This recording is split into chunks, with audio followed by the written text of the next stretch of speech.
어디까지 봤죠? 묘행무주분까지를 우리가 봤습니다. 그죠? 제4분 묘행무주분인데, 이 묘행은 거룩한 행위고 미묘한 행위다.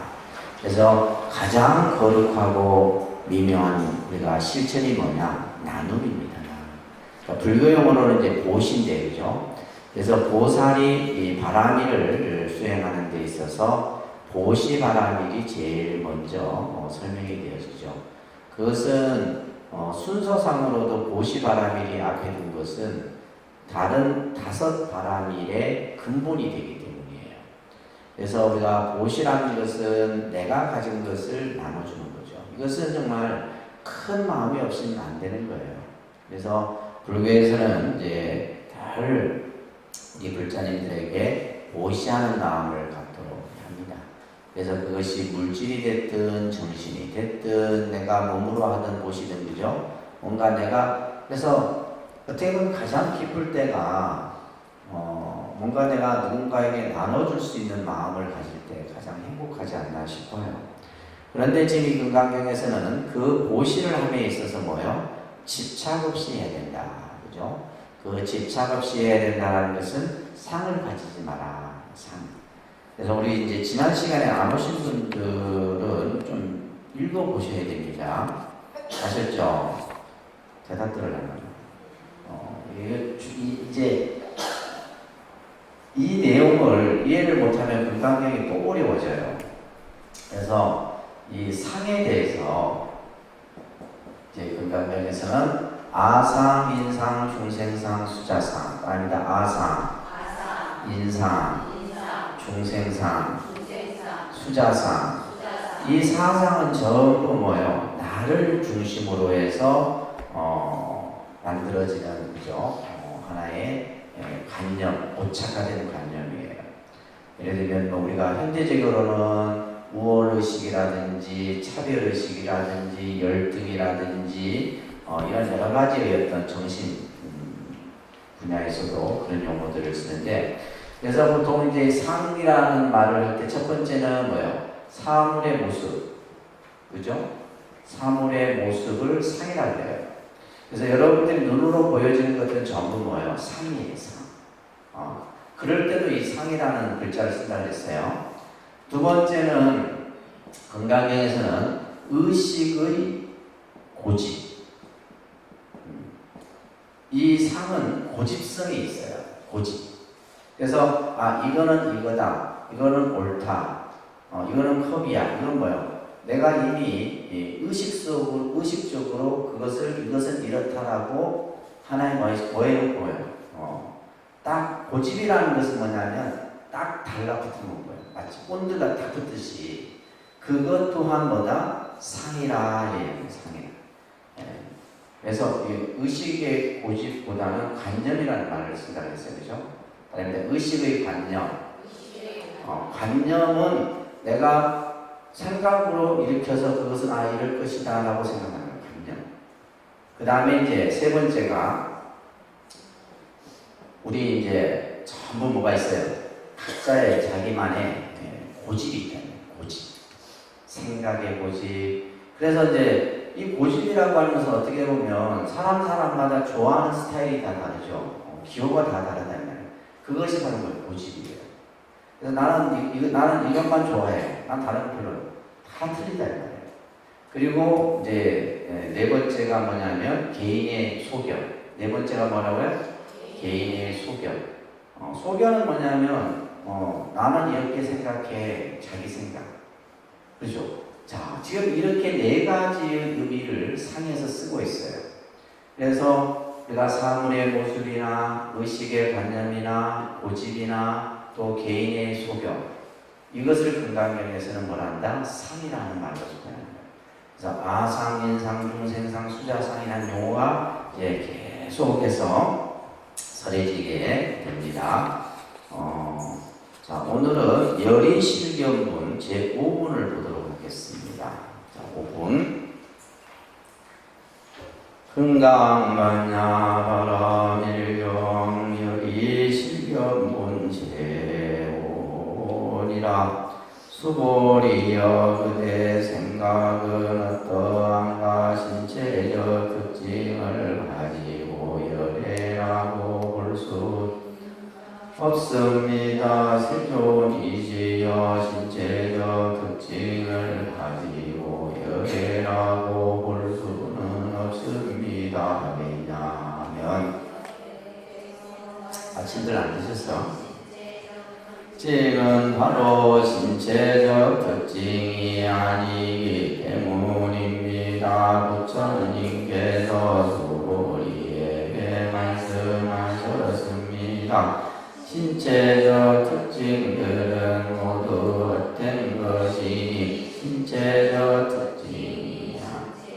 특징 아님을 본다면 바로 열애를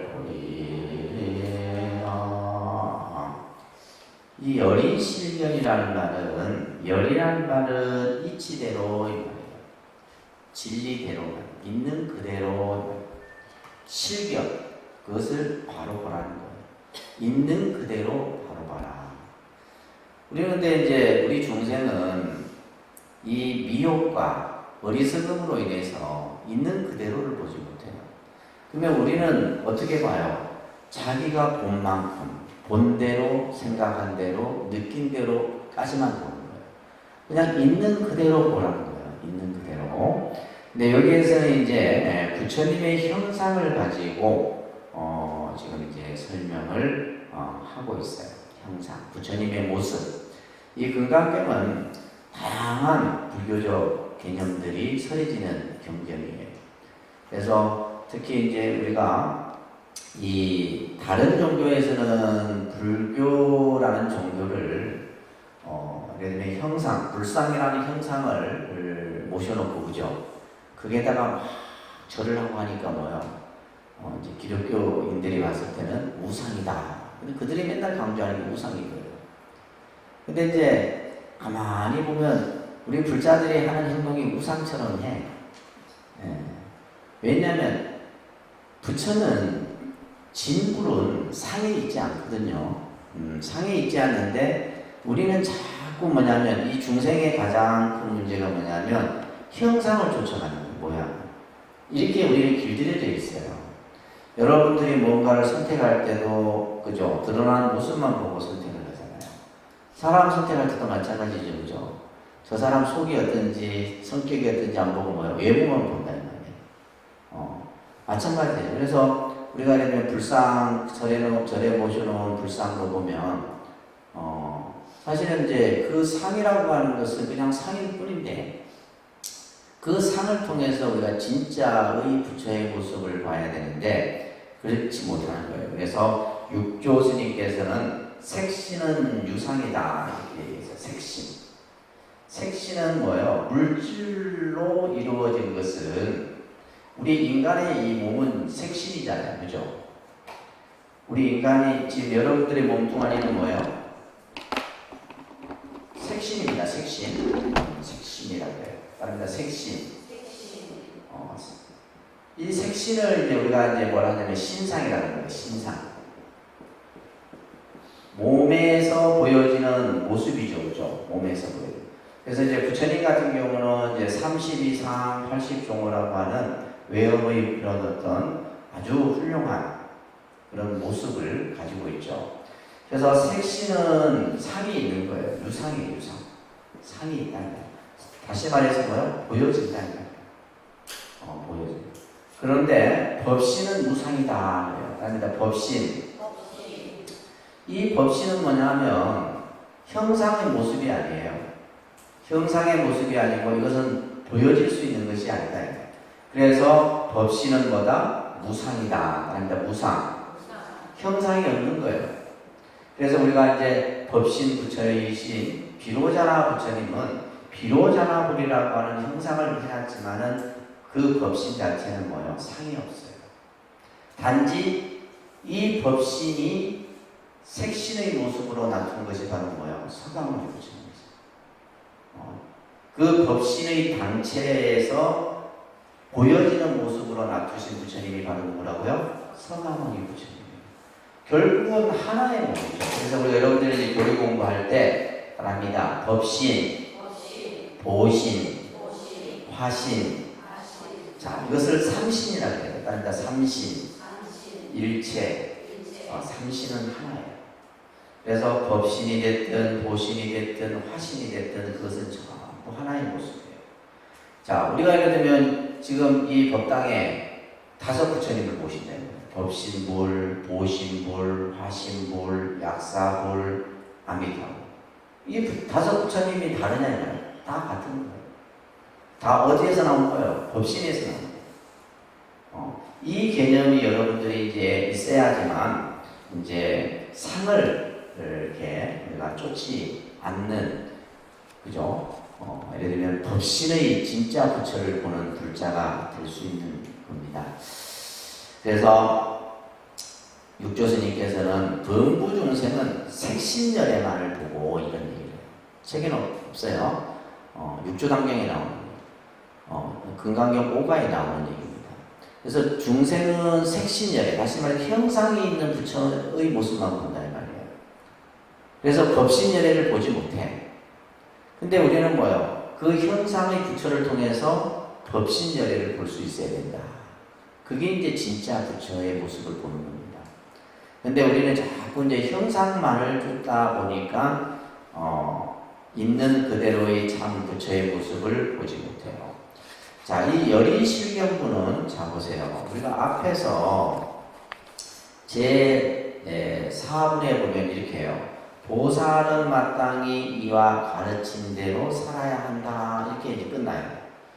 그러고 나서는 앞에 했던 이제 어떻게 살아야 합니까? 어떻게 마음을 항복시켜야 합니까? 이거에 대해서 이미 이제 다 설해놨어. 그리고 대중들이 가만히 있어요. 지금 여기까지 다 지금 묘행구주문까지 설해놓고서는. 그런데 부처님이 이제 수보리야 그대는 어떻게 생각하는가? 59쪽에 그죠? 자, 이러한 설법을 무문자설이라 그럽니다. 그러니까 무문자설. 어렵다, 그죠? 무문자설이라는 말은 뭐냐면, 지금 수보리가 어떤 질문을 한 게 아니에요. 그죠? 질문을 하지 않고 묻지 않았는데, 부처님이 설하시는 거예요. 이것을 무문자설이라 합니다. 그러니까 무문자설. 그래서 부처님의 설법 중에 보면 이런 설법의 형태가 많아요. 그러니까 어떤 경우에는 제자들이 물어요. 부처님 이것은 어떤 뜻입니까? 이것은 우리가 어떻게 이해해야 됩니까? 이렇게 묻는데 그냥 대중이 가만히 있는 데서 너희들은 어떻게 생각하느냐 이런 식으로 이것을 뭐라 그래요? 묻지 않았는데 부처님이 스스로 설법을 한다 해서 무문자설의 설법의 형식이 지금 열의실경문에서 나오는 겁니다. 아셨죠? 수보리야 그대는 어떻게 그대 생각은 어떠하냐 이 말이에요. 여기에 보면 이제 여러분들 원문에 보면 어이우나오 네 뜻이 뭐냐? 너는 지금 어떻게 이제 생각하느냐? 신체적 특징을 가지고 열애라고 볼 수 있느냐, 그죠? 신체적 특징. 예를 들면 신상이라고 했어요, 그죠? 그래서 신체적 특징을 가지고 열애라 볼 수 있다. 그래서 신체적 특징은 뭐예요? 부처님의 외형의 모습이 32상 80종호예요. 32상 80종호를 가졌다고 해서 열애를 할 수 있겠느냐 하는 질문이에요. 그러니까 외형적인 모습만 보고 열애를 할 수 있느냐. 자, 이 대목은 밑에 설명 보세요. 열애를 우리가 무엇으로 보느냐. 부처님을 어떻게 보느냐. 부처님을 어떠한 관점에서 보느냐. 이것을 이제 불심관이랍니다. 그러니까 불심관. 그러니까 이제 불교 신앙을 하는 분들이 이기 정립이 안 돼 있어요. 내가 부처님을 어떤 관점에서 보느냐. 그죠? 어떤 관점. 그냥 당연히 우리는 이제 절에 가니까 부처님이 모셔져 있으니까 그게 마치 부처이냐 우리는 절하고 그리고 이제 막 기도하고 안 되다가 영업 없으면 아이고 막 독림선언 부처님은 영업 없는 부처님이라고 그러죠. 네. 이게 전부 뭐냐, 우리가 형상을 쫓아서 하기 때문이에요. 그래서 몸매가 갖춰진 육체의 모습, 그 신체적 특징을 가지고 열애를 하겠느냐. 이 말은 무슨 뜻이에요? 눈이 보는 시각에서 열애를 찾지 말라. 이런 의미예요. 신체적 모습을 가지고 열애를 할 수 있느냐? 이거는 다시 말해서 뭐예요? 외형의 모습만을 가지고 열애를 쫓지 말라. 상으로 열애를 찾지 말라는 거예요. 뭐예요? 형상에서, 형상을 쫓아서 찾지 말아요. 그래서 이제 유명한 그 다나 천연선사의 얘기가 있죠. 그죠? 다나 천연선사. 여러분들 많이 들어보셨을 거예요. 이 스님이 어느 날 이제 행각을 하다가 전국을 이렇게 쭉 다니다가 어느 암자에 이제 하룻밤을 묵게 됐는데, 보니까 이제 추운 겨울이었는데 방이 너무 추운 거예요. 근데 방 뗄나무도 없고, 이렇게 해서 밤이 깊어 잠을 청하는데도 잠이 오지 않아. 그래서 이 스님이 이제 나무를 찾다 보면 나무가 없어. 근데 법당에 들어갔더니 뭐예요? 법당에 부처님 모습, 부처님이 목불이에요, 목불.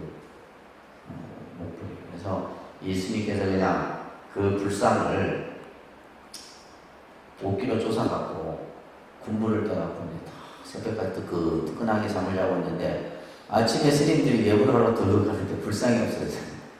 그래서 막 불상을 찾다 보니까 그 객방 앞에 그 불상을 쪼개고난 흔적이 있는 거예요. 그래서 잠자고 있는 스님을 깨워갖고, 아니 어째 스님이 법당에 모셔놓은 불상을 이렇게 군불로 뗄 수가 있냐.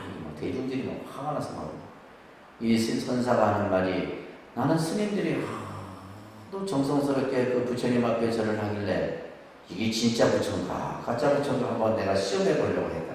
그런 유명한 얘기가 있어요. 그래서 우리가 나무로 된 목불은 불을 건너지 못하죠. 불을 피할 수 없다 이 말이에요. 또 금으로 만든 청동불 또한 불을 피할 수 없어요.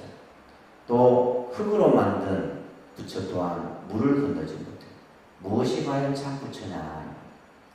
그래서 우리가 이제 항상 선 같은 데서는 참 부처 찾는 공부가 우리가 마음 공부다, 이런 얘기를 하잖아요. 그죠?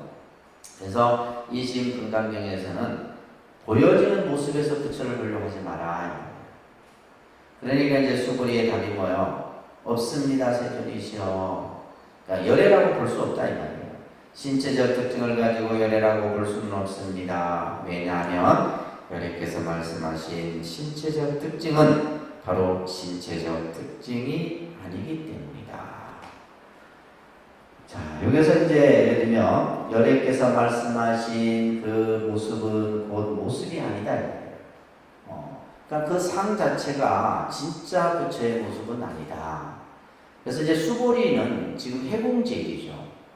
그러니까 수보리 정도 지금 이제 부처님과 이 금강경을 대화하는 정도 되면 수보리 또한 부처님의 의도를 이미 다 알고 있어요.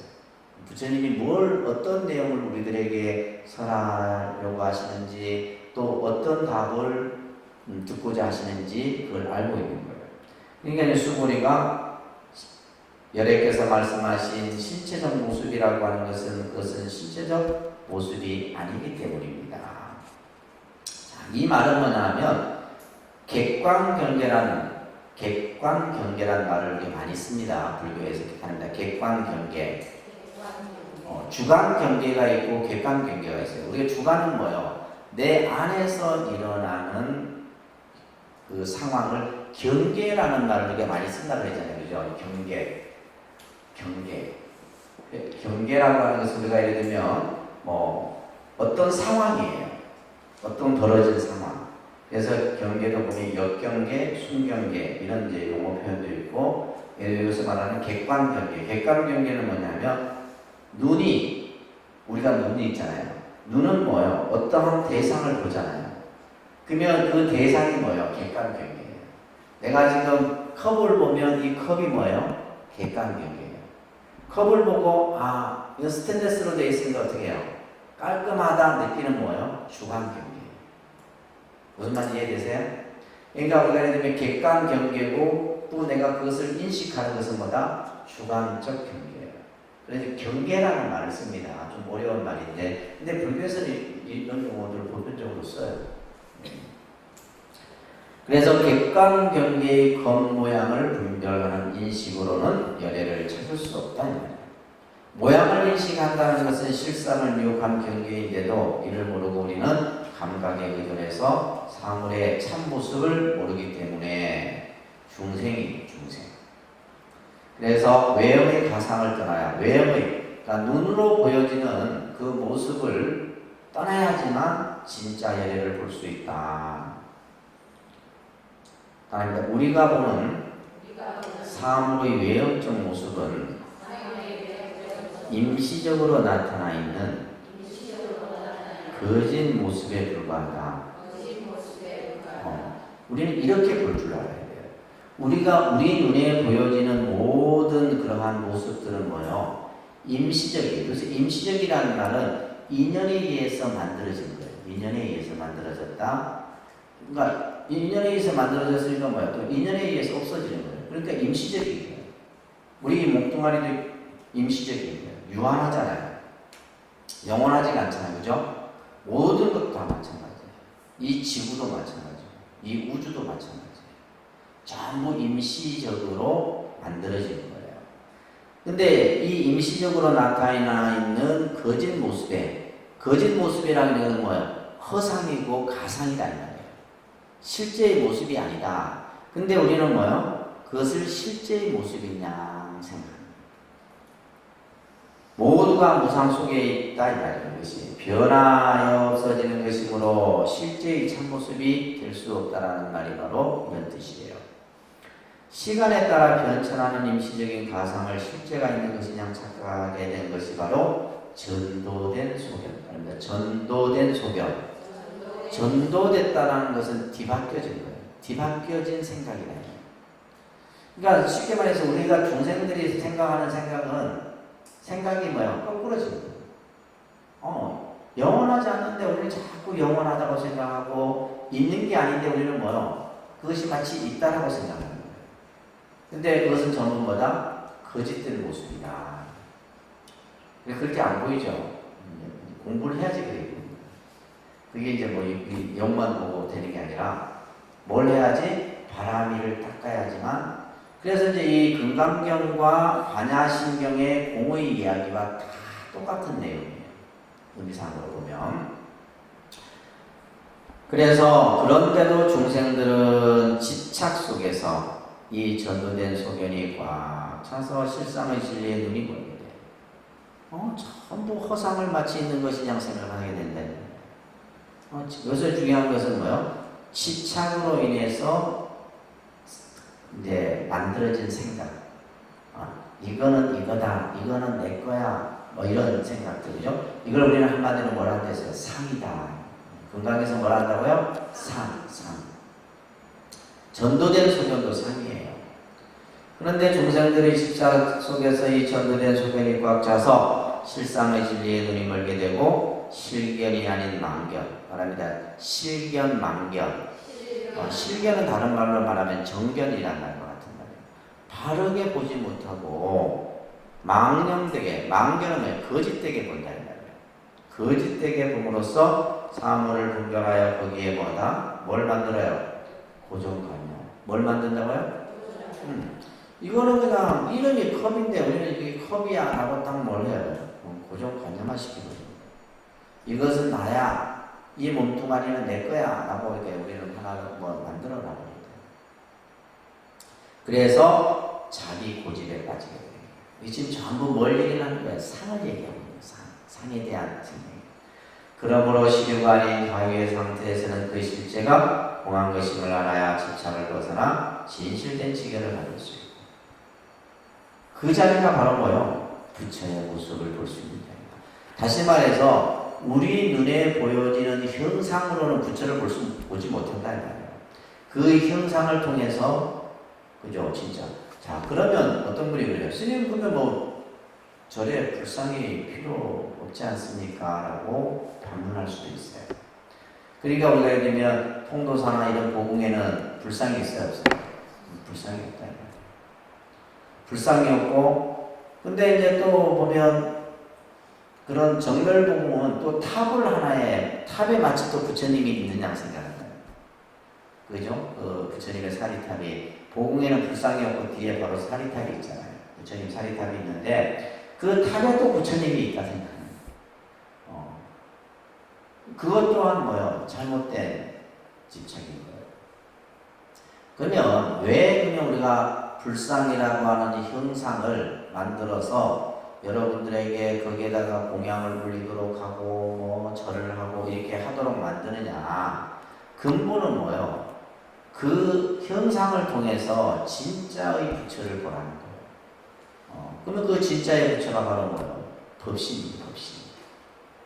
진리의 부처님의 그 참 몸을 모습을 볼 수 있어야 된다. 그러면 이제 법신물은 어디에 따로 있는 게 아니다. 그래서 부처가 어디에 있느냐? 어디에 있느냐? 어디에 있어요? 많이 들어서 알잖아. 어디에 있어? 마음에 있다. 마음에 있는 부처를 놔두고 자꾸 여러분들은 뭐 그냥 팔공산 가까이 가고 봉정하고 가고 이러고 있잖아요. 마음에 내 마음에 부처가 있는데 그러면 그게 가고자 하는 것은 뭐예요? 중생의 뭐예요? 그냥 하나의 어떤 잘못된 생각으로 인해서 가는 자체가 나쁘다는 게 아니에요. 그 근본을 알고 그래 저 봉정하려고 부처님이 계시고 우리 집에도 부처님이 계시고 독림선에도 부처님이 계시고 이래 생각하면 되는데 우리는 그래 생각을 안 하고 어디에 따로 있다 이 생각을 한다는 거예요. 부처님은 뭐요? 아니 계신 곳이 없다 아니 얘기하잖아요. 그 부처님이 이 우주에 아니 계신 곳이 없다라는 표현은 뭐냐면 법신 부처를 두고 하는 얘기예요. 그러니까 이제 가장 가까운 부처가 누구예요? 내 마음의 부처다 이렇게 표현해요. 무슨 말인지 아시겠죠?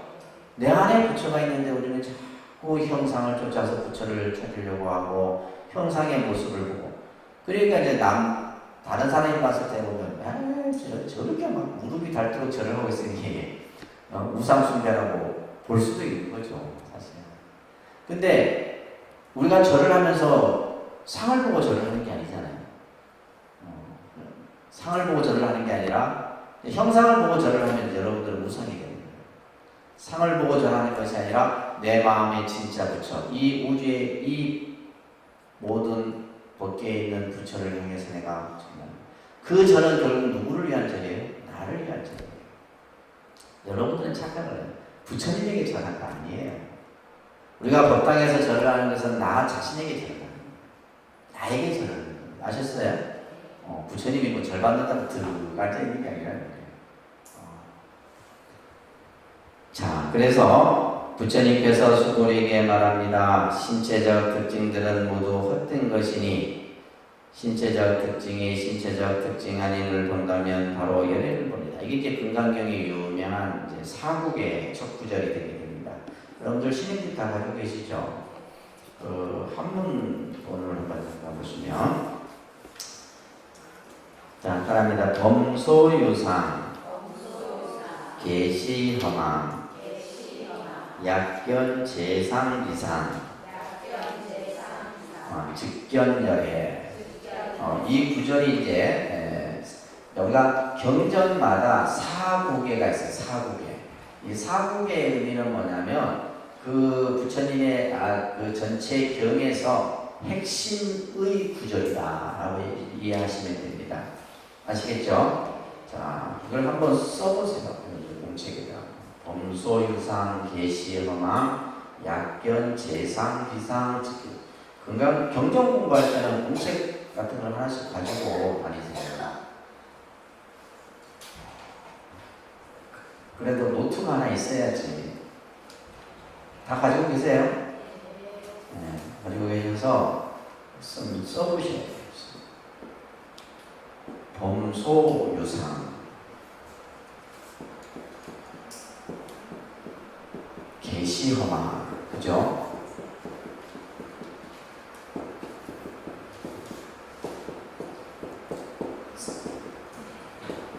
사경하시는 분들은 잘 쓰겠네.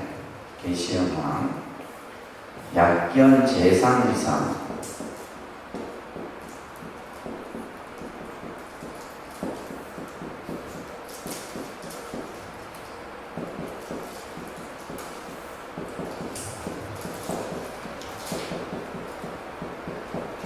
직견열애.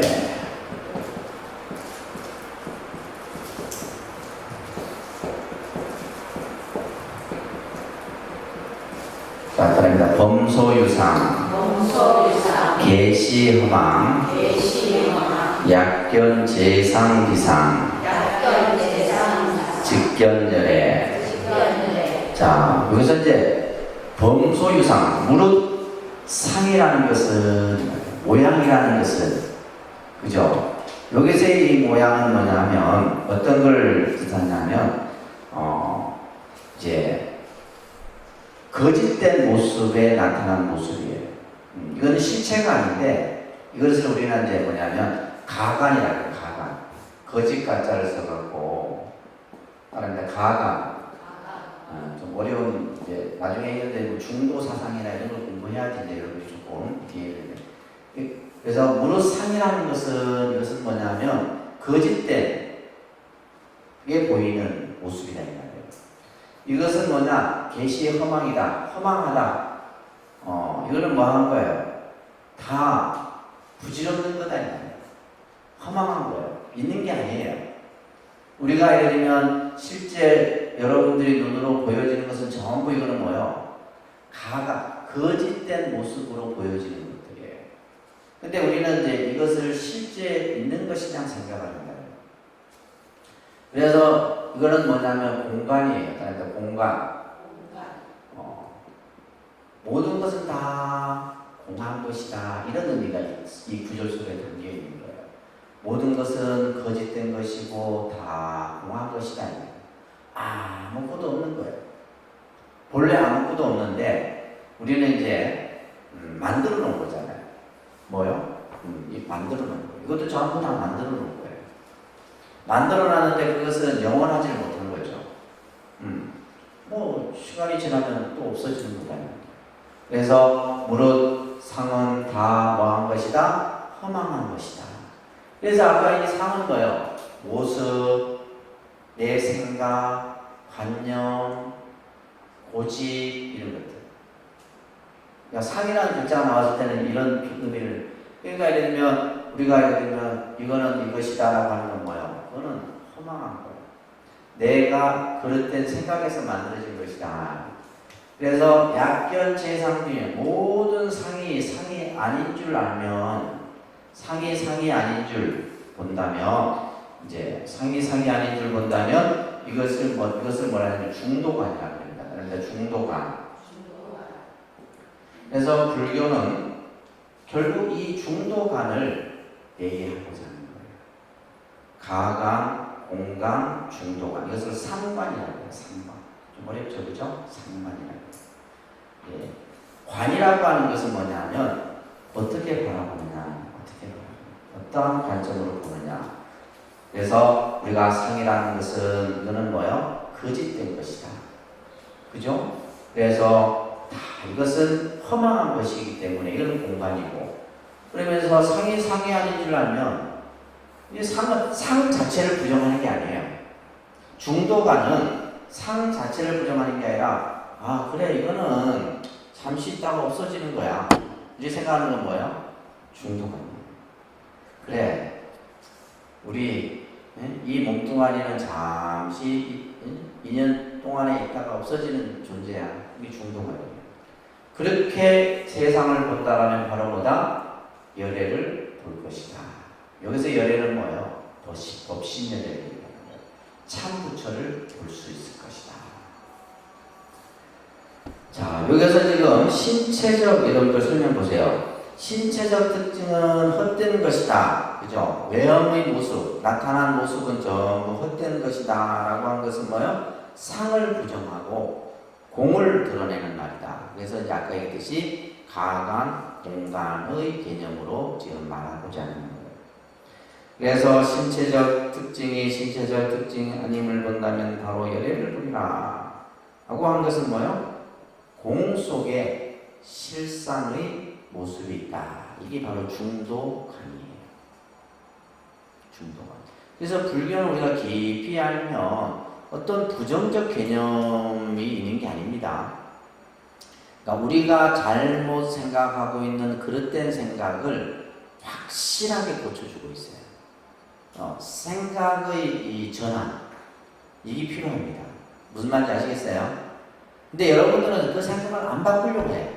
내가 지금까지 생각했던 거 그냥 그대로 유지를 하려고 하지. 그러니까 우리가 요즘 우리 사회는 계속 뭘 검찰 개혁, 뭐 정치 개혁, 교육 개혁, 이거는 뭐냐 하면 제도가 바뀌어서 되는 게 아니라 생각이 바뀌어야 돼요. 그러니까 검찰 개혁을 하려면 무슨 뭐 법이나 제도가 이게 아니에요. 검사들의 생각이 바뀌어야 되는 거예요. 그러니까 우리가 예를 들면 불교를 바꿔야 된다 했을 때 뭐예요? 아무리 뭐 어떤 시스템을 만들어놔도 안 되죠. 왜? 불자들의 생각이 바뀌어요. 근데 이 생각을 여러분들이 안 바꾸려고 해요. 내가 그냥 기억하고 생각했던 걸 계속 유지를 하려고 하지, 그것을 바꾸려고 하지는 않는다. 바꾸면 죽는 줄 알아요. 생각을 확 바꿔버려야 돼요. 생각의 틀을 깨뜨려버려야 된다는 거예요. 이것을 우리는 진공묘유의 도리다 말합니다. 진공묘유. 진공은 아무것도 없는 상태를 진공이죠. 그 아무것도 없는 가운데 뭐예요? 묘유. 실상이 그대로 드러나 있다는 거예요. 지금 지금 우리가 보여지는 이 모습이 진공묘유의 모습이다라는 거예요. 61쪽에 중생의 집착이 생기는 원인이 뭘까요? 왜 우리는 집착을 하면서 괴로움을 스스로 만들어낼까? 이런 걸 한번 우리는 생각을 해봐요. 이게 이제 불교 공부예요. 왜 집착을 우리는 할까? 그죠? 집착이 왜 생길까? 뭐 돈, 명예, 권력, 가족, 전부. 그러니까 우리는 한번 이게 내 거다라는 생각, 나의 것이라는 생각을 갖고 나면 그 다음부터는 이거는 그 생각이 끊어지지 않습니다. 이거는 뭐냐? 감각적인 객관 대상에 대해서, 그러니까 감각적인 객관 대상에 대하여. 그냥 읽으면 사실 어렵습니다. 이게 사실은 쉽게 풀어놔도. 감각적인 객관 대상이라고 하는 것은 자 보세요. 내가 지금 컵을 바라보는데 시각, 청각, 후각, 미각, 그죠? 촉각, 이런 것을 감각에, 오감이라잖아요. 오감. 이 오감에서 나타나는, 그래서 우리가 제일 먼저 사실 시각이 제일 어떤 이 대상에 대해서 판단을 빨리 하죠. 그래서 이쁘다. 예를 들면 이제 이 컵 같은 경우에 입에 댔을 때의 느낌도 우리 하잖아요. 중요하거든. 그리고 이제 이거 같은 경우는 뭐 냄새 안 씻으면 냄새 나겠지만은, 그런데 그런 후각이나 이런 것들을 우리는 뭐냐면 감각적인 객관 대상이다 이렇게 표현했습니다. 모든 것에 다 적용이 됩니다. 그거에 대해서 뭐야? 실체를 모르고 겉모양을 인식하는 분별심 때문에 집착이 생기는 거예요. 여기서 중요한 말은 뭐냐? 실체, 참 모습을 바로 보지 못하고 우리가 어떠한 외형적인 모습만 가지고 그것을 생각할 때 집착이 생기는 거예요. 어떤 대상에 대한 집착도 마찬가지예요. 다시 말해서 이것은 이렇고 저것은 저렇다라고 하는 분별에서 생각의 고집. 그래서 집착은 쉬운 말로 얘기하면 생각의 고집입니다. 집착은 뭐라고요? 생각의 고집. 그렇죠. 우리는 생각의 고집이 너무 강해. 자기 생각이 너무 강하다 이 말이에요. 그래서 자기 생각이 강하면 강할수록 뭐예요? 괴로움이 생기는 거예요. 생각이 괴로움이 생기는 거예요. 이것은 이래야 된다. 저것은 저래야 된다.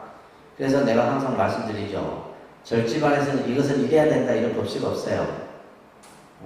그런 걸 만들지 말란 말이에요. 여러분들 스스로도. 근데 여러분들은 뭐냐면 누구한테 또 들어. 듣고 나서 누가 그렇게 해야 된다더라 하면 또 그게 마치 진짜인 거냐고 생각한다. 아니에요. 그러니까 예를 들면 저 사람이 저렇게 하면 놔두고 다 놔두면 돼. 그냥 놔두면 되지. 이것은 이래야 된다, 저것은 저래야 된다. 이건 전부 뭐예요? 근데 이제 우리가 이제 나름대로의 어떤 규칙이나 이것은 뭐 하는 거예요? 사람 이제 나보다는 다른 사람들을 편안하기 위해서 만들 수는 있어요. 근데 그것 또한 뭐다? 우리가 어떤 규범이나 관습이나 관례나 이런 것들이 때로는 사람들을 피곤하게 할 수 있어요. 나는 법당에 편안하게 내가 예를 들면 양발을 안 신고 왔어. 양발 안 신고 법당에 들어오면 돼요. 근데 우리가 양발 안 신으면 나 법당에 못 들어가. 이런 생각들을 한다. 이건 뭐냐면 이 사람은 어디에 가서 그 지적을 한번 받았던 기억이 있는 거야. 법당에 들어가는데 법당에 양발 안 신고 들어가면 안 된다 이런 지적을 받으면 그게 이미 생각 속에 딱 갇혀 있어갖고 그런 행동들을 하게 됩니다. 이게 생각의 고집이에요. 이 생각의 고집이 바로 뭐다? 집착이다. 이 생각의 고집이 일어나는 것이 집착이에요. 이것이 미혹되어 실상의 진리에 어긋나 우리는 어폐는합니다. 그래서 금강경의 대입 앞에서도 이제 제가 서두에서 말씀드렸듯이 꼭 기억하셔야 돼요. 아닙니다. 집착을 부수고 공을 나타내는 것이다. 금강경이 무슨 경이냐? 집착을 부숴버리는 거예요. 다시 말해서 생각의 고집을 깨뜨리는 거예요. 근데 이게 깨져요? 안 깨져요? 안 깨집니다. 안 깨져요. 근데 우리가 그 생각의 고집을 깨뜨리기 위해서는 뭘 해야 된다? 우리가 그냥 뭐 생각으로 내 집착하지 말아야지 집착이 안 되던가요? 아니죠. 육바라미를 닦음으로써만이 이 고집을, 그죠? 집착을 깨뜨릴 수가 있는 거예요. 그러니까 이제 제일 먼저 뭐가 나온 거예요? 보시가 나온 거예요. 보시라는 것은 뭐야? 나눠주는 거예요. 내가 가진 것을 그냥 다 나눠주는 거예요. 그래야지만 뭐예요? 내 거라는 소유의식이 없어지는 거예요. 그래야지 그 다음부터 지게도 하고 인욕도 하고 이런 바람일이 만들어질 수가 있다는 얘기예요. 자, 이것을 말합니다. 파이집, 현상공. 이거 외우셔야 돼요. 금강경의 대의는 집착을 부수고 공을 드러내는데 그 뜻이 바로 이제 함자어로는 파이집 현상공이다. 이 집은 아집 법집을 부수는 거예요. 그래서 우리가 집착에는 두 가지 개념이 있는데 아집 법집. 나라는 집착과 그죠? 대상에 대한 집착이에요. 예를 들면 이거는 컵이야라고 하는 것은 법집이에요. 무슨 말인지 아셨어요? 이것은 컵이야라고 생각하는 건 뭐라고요? 법집이에요. 이 컵은 내 거야라고 하는 것은 뭐예요? 아집이에요. 이해됩니까? 그래서 아집, 법집. 그래서 아집은 주관적 경계예요. 법집은 객관 경계를 얘기하는 거예요. 이렇게 좀 어려운 말이지만 자꾸 듣다 보면 이해가 됩니다. 그죠? 그 다음에 삼공, 아공, 법공. 그 다음에 공하다라는 것마저 공한, 구공의 이치를 나타내는 건물이 금강경입니다. 또 금강경의 사국에 우리 앞에서 봤듯이 범소유상계지어 만약견 제3지상직견이라 이렇게 중요시하겠는데 이 경문이 바로 뭐예요? 모양 없는 모양인 열애를 본다. 그러니까 모양 없는 모양인 열애를 보는 도리를 밝혀놓은 것이다. 자, 이 말을 잘 생각하세요. 모양 없는, 그죠? 모양인 열애. 이게 무슨 말이에요? 모양이 없다는 것은 법신을 얘기하는 거예요. 모양인 열애는 화신을 얘기하는 거예요. 그래서 법신 속에서, 법신의 그러니까 화신 속에서 법신의 모습의 부처를 보라 이런 거예요. 다시 말해서 형상의 부처를 보지 말고 진리의 몸인 법신의 부처의 모습을 봐라 이런 얘기예요. 그래서 여러분들이 법당에 들어가서 불상을 보면서 그 아이고 저 부처님은 눈도 참 이쁘게 생겼고 이게 형상을 쫓지 말란 말이에요. 그 부처의 모습을 통해서 뭐요? 진짜 진짜 법신의 부처의 모습을 볼 수 있을 때 여러분들이 진짜 진부를 만날 수가 있는 거예요. 진짜 부처. 그래서 반야심경에서 색구리 공, 공구리 색, 색즉시 공, 공즉시 색이라 해서 색과 공을, 그죠? 색공을 이제 같이 대비해서 설명을 하고 있는데, 이것 또한 이제 뭐요? 색이고 공이요, 공이고 색이다. 이건 진공묘예요. 이것을 진공묘의 도리를 말한 것이다. 공이 내재되지 않는 색이었고, 색을 떠나 공만 존재할 수 없는 거예요. 다시 말해서 법신과 색신은 하나지, 법신을 떠나서 색신만이 있을 수 없다 이 말이에요. 그러니까 뭐요? 우리가 지금 모셔놓은 이 부처님 형상순에는 뭐가 있다? 법신불이 있다. 무슨 말인지 이해되세요? 법신불이 있는 거예요. 그래서 우리가 그 법신부처님을 만들기 위해서 뭘 한 거예요? 그 안에 복장식도 하고 저만도 하고 하는 게 바로 뭐요? 법신의 모습을 그 안에 표현해 놓게 해요. 그래서 불상을 그냥 모시는 게 아닙니다. 아셨죠? 이해되세요? 그래서 우리가 병 속에 빈병이 있잖아요. 아무것도 들어오지 않는 상태를 우리 빈병이라 하지만은 공의 개념을 만약에 빈 것이라 한다면, 그죠? 빈병이라지만 병 자체는 있는 거잖아요. 똑같은 말이에요.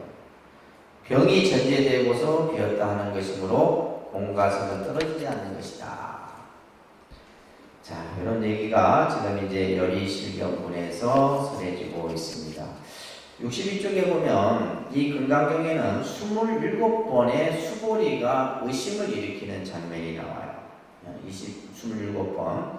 그래서 이 27번의 이제 부처님 말씀을 들으면서 도대체 저 말씀이 무슨 말이신지 이런 의심을 갖게 돼요. 그 의심을 전부 하나하나 끊어주는 대목들이 우리가 금강경을 공부하면서 나오게 돼요. 그래서 여러분들 이제 62쪽에 맨 아래 한번 보시면 제일 먼저 일어나는 의심이 뭐냐? 상에 머물지 말고 보시를 해라.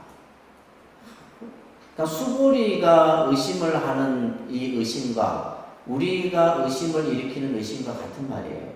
상에 머물지 말고 보시하라는 게 도대체 뭔가? 이것에 대해서 관념적인 생각이 앞선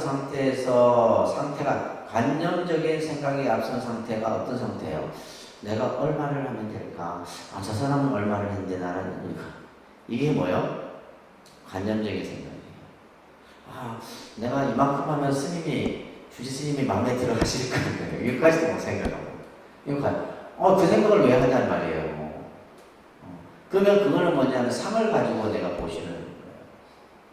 또 어떤 사람은 이제 우리 불교 신자들은 하도 이제 무주상 보시 얘기를 들어가고 이런다. 스님 절대 얘기하지 마이소. 어느 누구에도 얘기하면 큰일 납니다. 나중에 달고 있어요. 참네. 나는 그래서 혼자 이 꼭 닫고 있는데 나중에 달고 있어. 본인이 다 얘기하고 다니면서 이게 우리 불자들이에요, 불자들. 근데 참 그것도 보면 이제 그 기독교는 다르거든요. 기독교는 예를 들면 어떤 이제 그 헌금을 한다든지 이러면 뭐예요? 그 사람들은 막 들어오는 입구에다가 써붙여 놓는다.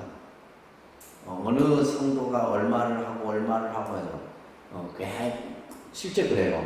그리고 예를 들면 또 그런다. 설교 중에 목사님이 어느 성도께서는 11조를 안 내셨습니다. 그런 식으로. 그래서 또 누가 예를 들면 많이 했다면 그걸 또 막 이렇게 해요. 그게 불교하고 다른 점이에요.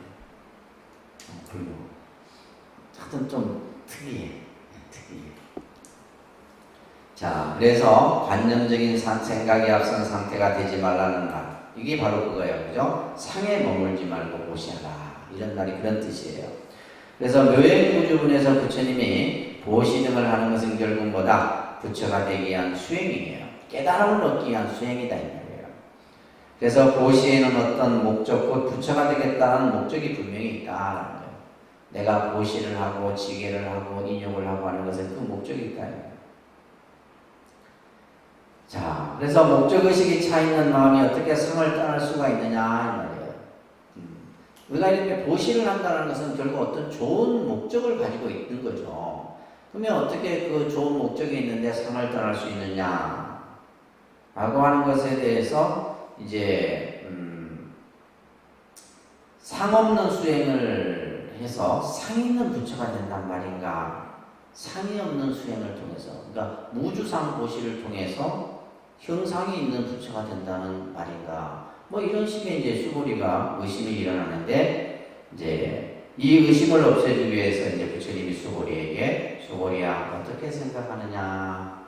그래서 이제 예를 들면 상 있는 부처, 상 있는 부처에 대한 의심을 갖다 보니까 수고리가 형상이 있는 부처를 열애할 수 있겠느냐, 이렇게 이제 부처님이 또 이제 물어서 이 열의실경부를 통해서 깨우쳐 주는 거예요. 이런 식의 이제 수고리가 가지고 있는 27가지 의심들이 저희가 이제 본 내용을 보다 보면 쭉 나오게 될 겁니다. 자, 6분 한번 넘어가 볼게요. 자, 여러분들 독서하기 편하게 신행집을 보면서 같이 신행집 내용하고 거의 똑같아요. 이게. 자, 불강경 같이 보도록 하겠습니다. 360페이지입니다. 신행집은.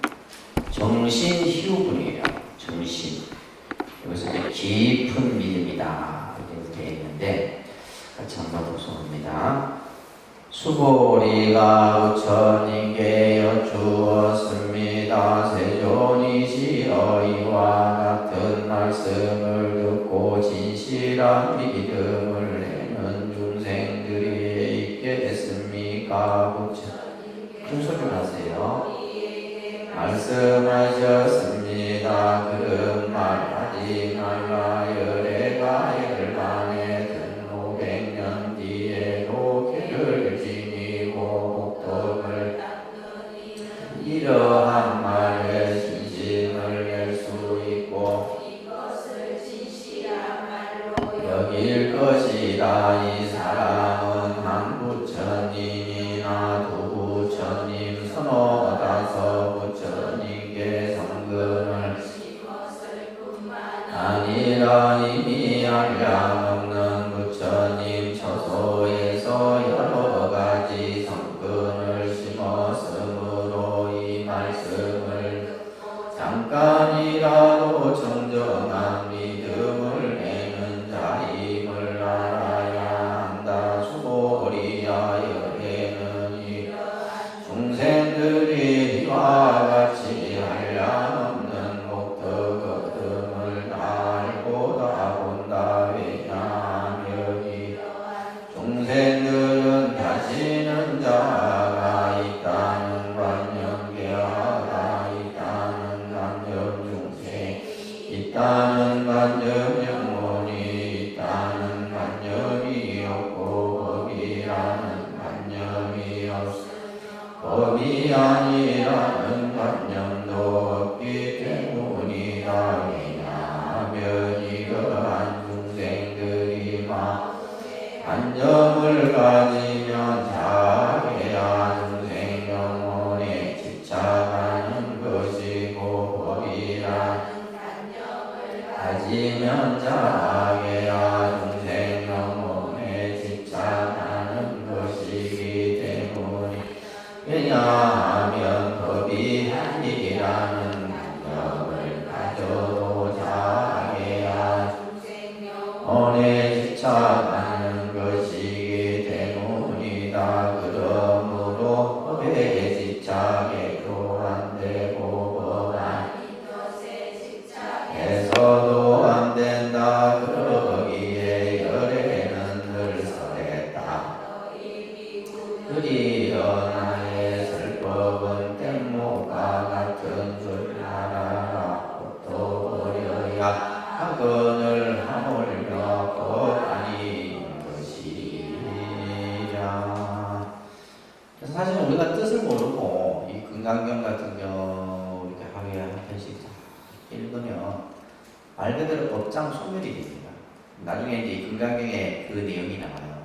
왜 금강경을 읽으면 법장 소멸이 되느냐, 또 금강경을 읽으면 왜 공덕이 되느냐, 이런 내용들이 나옵니다. 그래서 우리가 이제 조계종이 많은 부처님 경전 중에서 이 금강경을 소위 경전으로 삼은 이유가 있어요.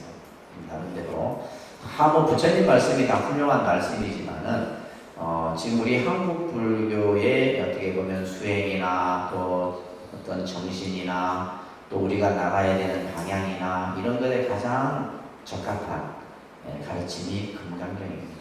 아시겠죠? 자, 69쪽에 보세요. 정신 희우다. 희우다라는 것은 아주 뭐랄까 드물다 이런 얘기예요. 바른 믿음 되기가 바른 믿음을 일으키는 것이 참으로 희유한 일이다. 정신, 바른 믿음. 자, 여러분들이 불교를 공부를 하는 이유가 바로 목적이 뭐냐? 바른 믿음을 갖기 위한 거죠. 그죠? 바른 믿음. 그래서 우리가 이 믿음을 바르게 갖지 않냐면 여러분들은 이제 뭐요? 외도의 길로 빠지기 쉽고 또 잘못된 길로 들어가기가 쉬운 거예요. 그래서 우리가 이제 바른 믿음이라고 하는 것은 어떤 의미냐 하면 이제 부처님의 법에 대해서 깊은 신심을 일으키는 그런 믿음이에요. 그래서 우리가 보면 삿된 믿음이 있죠, 그죠? 다른 다 사신, 삿된 믿음이 있어, 삿된 믿음. 그릇된 믿음이죠. 그래서 우리가 이제 특히 우리나라는 너무나 많은 종교가 있고 불교도 마찬가지입니다. 종파가 수백 개가 되다 보니까 사실은 몇 개 빼놓고는 제대로 이렇게 갖춰져 있는 곳이 그리 많지가 않아요. 쉽게 얘기해서 뭐냐면 그냥 신고제. 요즘에 허가제가 있고 신고제가 있죠. 허가제는 좀 까다롭습니다. 신고는 뭐예요? 그냥 신고만 하면 되는 거예요. 이렇게 해갖고 이제 뭐 종단이 하나 만들어줘. 나도 조만간에 신공종 하나 만들 수 있습니다. 신공 지금 만들 수 있어요. 그래갖고 우리가 예전에 그 강원에 있을 때 스님들끼리야 이 종종하고 이 총무원장하고 서로 이제 다 이게 짜갖고 이제 자 사신이 삿된 믿음, 그죠? 그 다음에 뭐가 있냐면 맹신이 있죠. 맹신. 맹목적인 믿음을 뭐라 그래요? 맹신이라. 맹신. 그 다음에 광신이 있어요. 뭐가 있다고요? 광신. 저 사람 광신도다 아니야 되는 거. 그러니까 종교에 완전히 미쳐갖고 집에 막 밥도 안 해주고 마시고 집안일도 안 하고 막 눈만 뜨면 막 그냥 교회 뭐 저리고 가갖고 이따가 막 저녁 밤늦게 뭐 이거는 그 종교에 미친 거죠. 미치면 안 됩니다. 기도에 미치는 거하고 이거 미치는 것도 잘 미치면 되는데 잘 못 미치면 골치 아파요 이거. 그 다음에 이제 우리가 뭐가 있어요? 미신이 있어요. 뭐가 있다고요? 미신은 뭐냐면 내 믿음이 불분명한 것을 미신이 한다고 했어요. 그죠? 우리가 예를 들면 뭐 굿을 한다든지 뭐 예를 들면 뭐 산신제를 지내고 용왕제를 지내고 그게 미신이 아니고 내 믿음 자체가 불분명. 근데 우리는 지금 사신이나 맹신이나 광신이나 미신에 빠지지 않고 뭐예요? 바른 믿음. 이 바른 믿음을 갖는 것이 참으로 희귀하다. 이거는 드물다 이 말이에요. 아주 이 바른 믿음에 들어가기가 힘들다.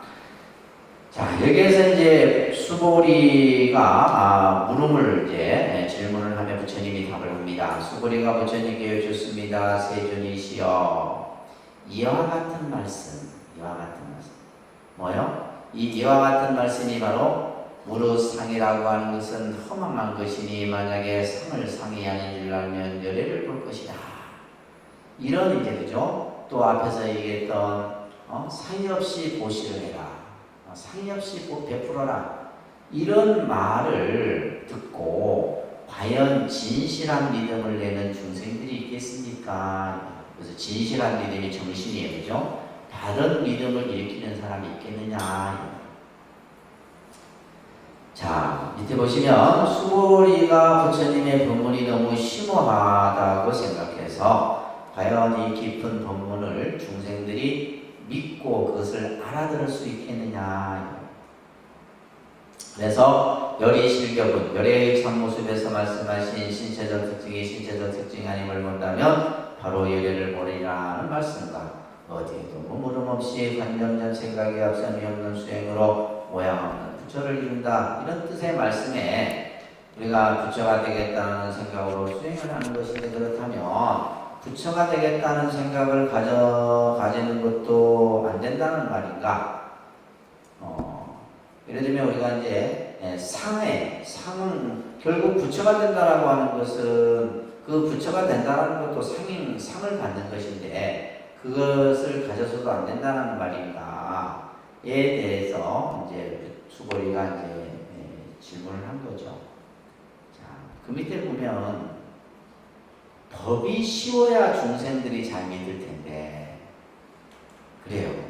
이 불교가 사실 믿음의 세계에 불자들에게 확 들어가지 못하는 것은 불법이 너무 아주 깊고 심오하고 그 뜻을 헤아리기가 어려운 거예요. 기독교는 뭐예요? 딴 거 없어요. 그냥 믿으면 돼. 믿으면 그냥 구원하기 때문에 딴 거 필요 없는데 불교는 뭐 얼마나 사상이 많아. 중도 사상, 법화 사상, 유식 사상, 화엄 사상, 천태, 어마어마한 사상들이 때문에 교리적으로도 얼마나 포괄적이에요. 그래서 법이 쉬워야 중생들이 잘 믿을 텐데 어려우면 과연 중생들이 믿기 어렵지 않느냐, 그죠? 그래서 바른 믿음을 부처님의 말씀을 듣고 바른 믿음을 내기가 쉽지 않겠습니까? 부처님께서 수고리에게 말합니다. 그런 말 하지 말아라. 막작 시설이다. 원문에 나와요. 그런 말 하지 말아라. 참 부처님 자상하죠, 그죠? 자상해. 표현 자체가. 그렇게 말하지 말아라야. 열애가 열반에 든 500년 뒤에도 계를 지니고 복덕을 닦느니 이게 중요한 거예요. 계를 지키고 복덕을 닦는 이는 이러한 말에 신심을 낼 수 있고 이런 말을 진실한 말로 여길 것이다. 여기서 이제 중요한 것은 뭐냐면 열반에 든 500년 뒤. 그래서 예를 들면 부처님이 열반하신 후 이제 500년마다 그 세상이 여러 이제 모습으로 변하는데 그것이 이제 밑에 설명이 되어 있는 게 대지도론이라고 하는 곳에서 설명을 하고 있는데 후 500세라고 하는 이 구절에 대한 설명이에요. 그죠? 그래서 부처님이 이제 열반하신 후 500년 동안은 해탈레고 시대라고 해요.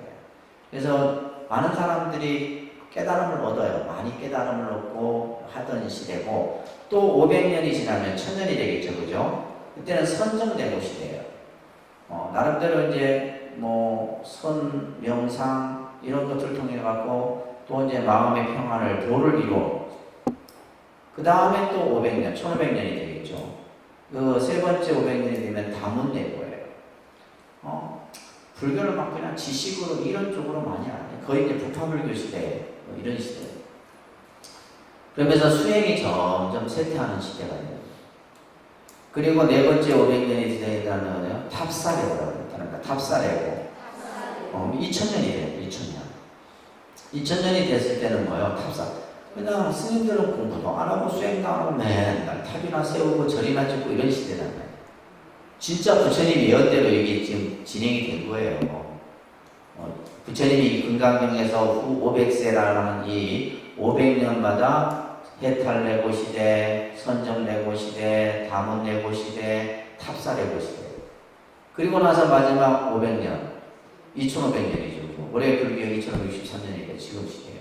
무슨 시대예요? 투쟁내고 시대예요. 맨날 싸워. 조계종이 맨날 싸워서. 맨날 싸우고 맨날 갈등하고 맨날 누가 잘했니 못했니 이 투쟁내고 시대. 우리도 지금 그렇잖아요. 이 시대가 지금 투쟁내고 시대예요. 야당이다. 무슨 당이다 해갖고 막 그냥 이 시대, 예를 들면 그러니까 말세일지라도 이런 말이에요. 말세, 그러니까 부처님이 열반하신 후 500사라고 하는 2500년이 지난 투쟁되고 시대일지라도 이런 말이에요. 복덕을 닦는 이는 이러한 말에 신심을 낼 수 있고 또한 이것을 진실한 말로 여길 것이다. 다시 말해서 성근 복덕을 닦는 이는 이러한 믿음을 이룰 것이다. 이런 얘기가 살아있는데, 자, 오늘은 여기까지만 좀 해야 될 것 같아요. 좀 스님들이 11시 반쯤 내려오신다 해서